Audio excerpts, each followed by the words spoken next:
Hello everyone, welcome to HW News. From tomorrow onwards, India is supposed to begin vaccinating its adult population, its citizens between 18 to 44 years of age group. Many of them anxiously waited for this since the last 3 months.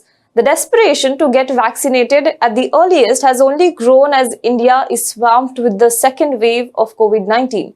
For almost a week now, India is recording more than 3 lakh COVID-19 cases, and for the past 3 days, every day our death toll is touching 3,000 mark. Amid this crisis, there are only two ways to ensure our safety. First is precautions and the second is vaccination. Though India has launched its vaccination drive in the month of January, 3 months later, it is yet to be a smooth process for many people. You see queues outside vaccination centers, people waiting sometimes 3 to 4 hours to get one shot of vaccine, and many are also facing problems with the registration on CoWIN platform, getting slots. The glitches have marred the vaccination drive, which has touted as the largest drive anywhere in the world by the central government. So where did our vaccination strategy go wrong? And as we move towards the next and possibly very crucial phase of vaccination, what next for our vaccination drive? We will discuss this today. Joining me is Global Health and Bioethics researcher Dr. Anand Bhan. He has previously spoken to us regarding India's vaccination strategy as well. You can check out those videos and links are added in the description box below. So let's get right into the show.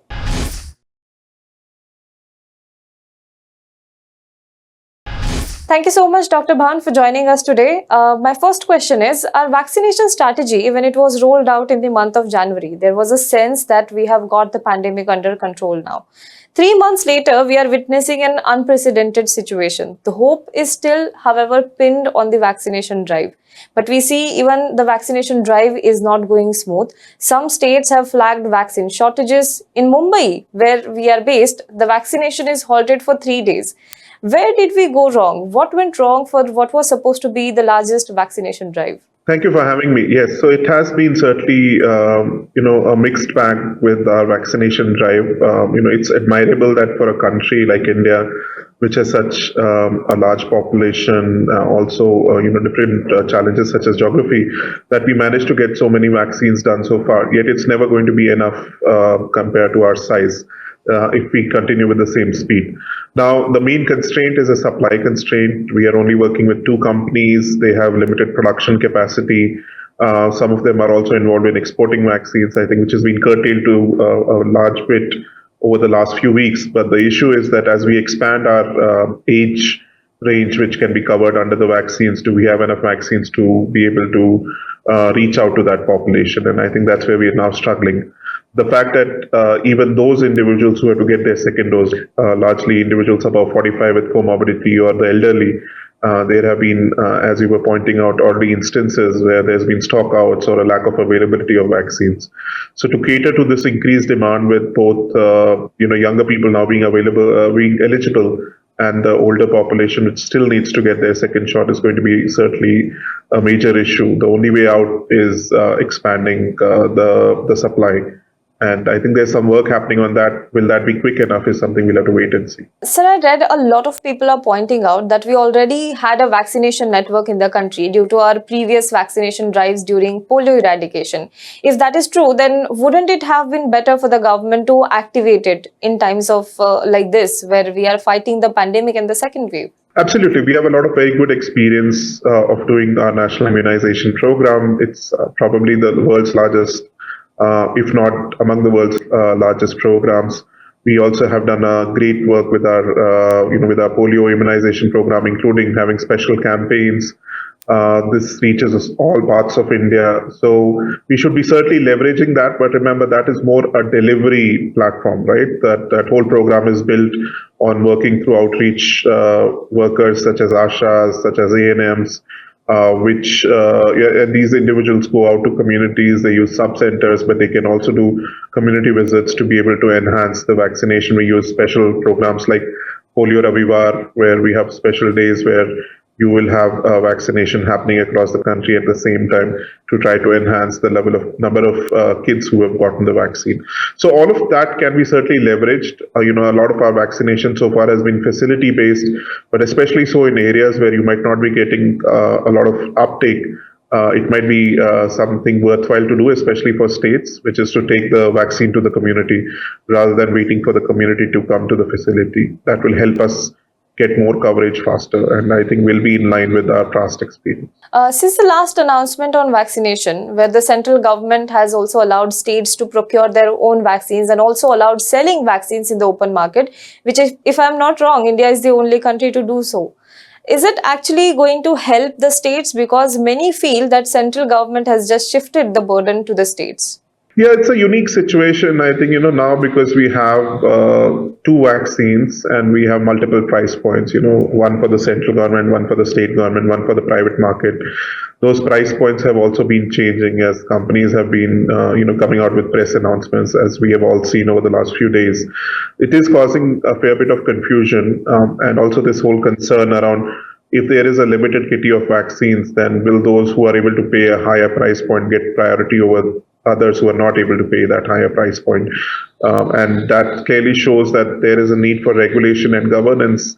And this is one function which I think the central government has to take a lead on, because at the end of the day, this is a pandemic, and central procurement would have been an easy way out.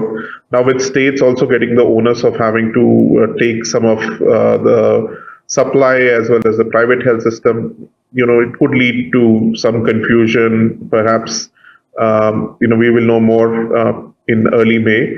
But my sense is that it would have been better just to have vaccines available for free and try to maximize our coverage. Given where we are with the pandemic and the situation almost nationally, I think vaccination has to be a major policy priority, and any expenditure required towards that is something that the central government working with its partners should have advanced. Since we are talking about the prices of the vaccines, many states including Maharashtra, Delhi, Madhya Pradesh have already announced a free inoculation drive for their citizens.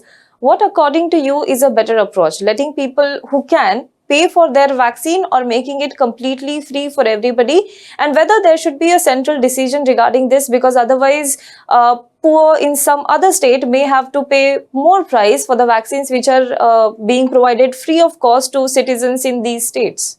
Yeah, that's where the confusion doesn't help. I think having a standard policy across the country would have been ideal, just to avoid all of these kind of questions that will I get a different price point here, is it free across the border, etc. It's like now almost like the price of petrol, that every state decides what is the kind of taxation they put on it, and you might get it for 5 rupees cheaper or 3 rupees cheaper if you cross the border. That's not how we should be treating health, and especially vaccination right now.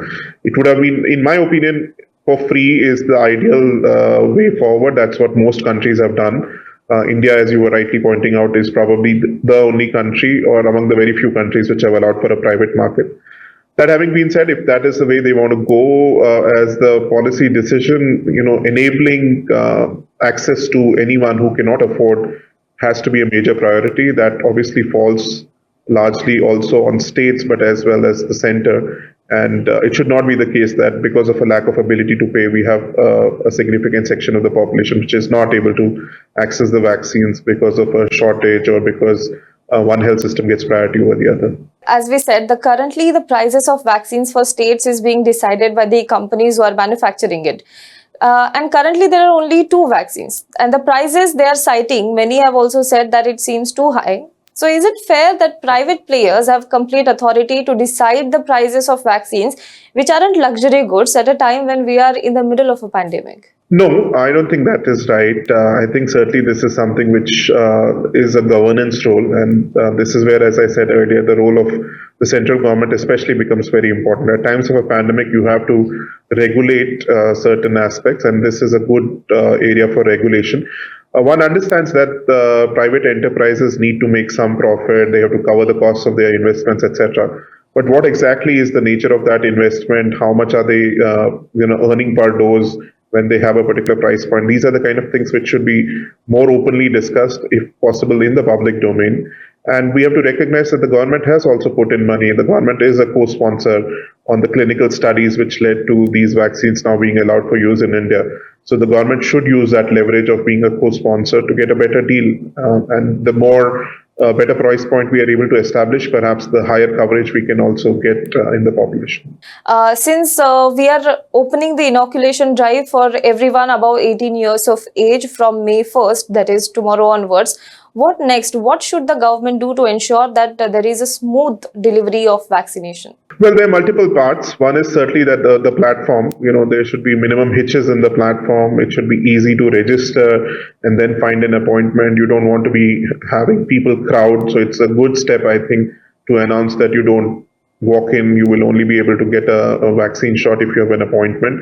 But then appointments need to be available. Otherwise, people will start scrambling around trying to find that spot. And already on social media, we saw on the 28th, there was a lot of distress and not being able to register in time, which I think has been smoothened out relatively. But again, the platform is something which needs focus. The second thing is we need to have a secure supply, because all of this demand, which is clearly there, we can only respond to that when we have enough vaccines and adequate vaccines available. The third element is we need to continue reinforcing the importance of vaccination, do outreach if required, reach out to communities, clarify any misinformation around vaccines, and ensure that more and more people who are eligible get vaccinated at the earliest so that we can get our vaccination coverage up.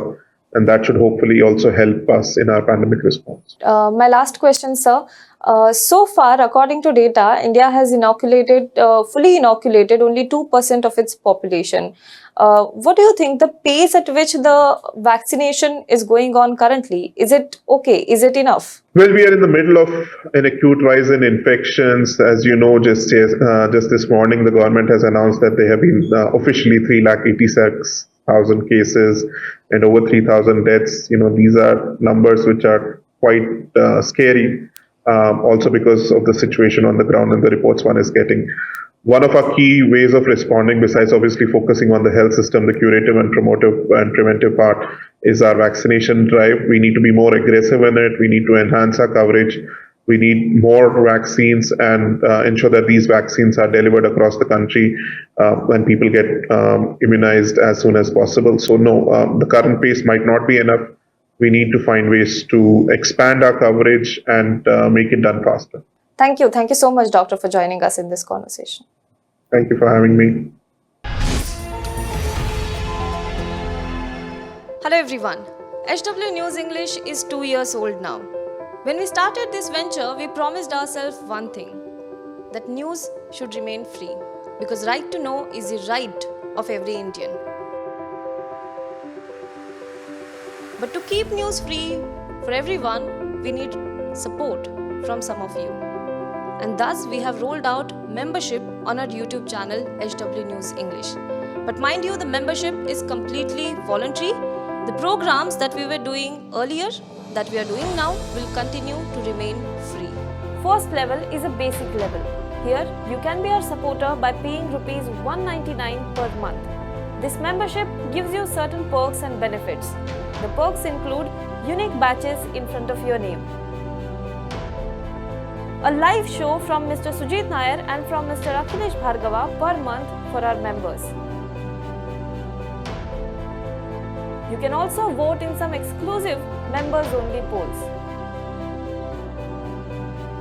Now the second level is Super Supporter. Here you can be our Super Supporter by paying rupees 3,999 per month. This membership will include every perk that comes with basic level. Additionally, our super supporters can be a part of a WhatsApp group where we can have discussions and suggestions on various topics. The second perk includes a gift pack with our merchandise. And the third perk is a Google Meet with Mr. Sujit Nair, where you can join the meet and ask your questions to Mr. Nair face to face. Lastly, if you like, we would give a shout out to our super supporters in our programs. So, hope to see you soon with our badges. Now be the first to know about the latest updates on our new news app. Go on your Android or iOS, search for HW News Network. Download our app, choose the language you prefer to get updates in, and be up to date with the latest news. If you like this video, please share it and we would love to hear your comments in the comments section down here. Also, please do like our Facebook page and follow us on Twitter to get minute-to-minute news updates. For more such shows and videos, well, subscribe to our YouTube channel.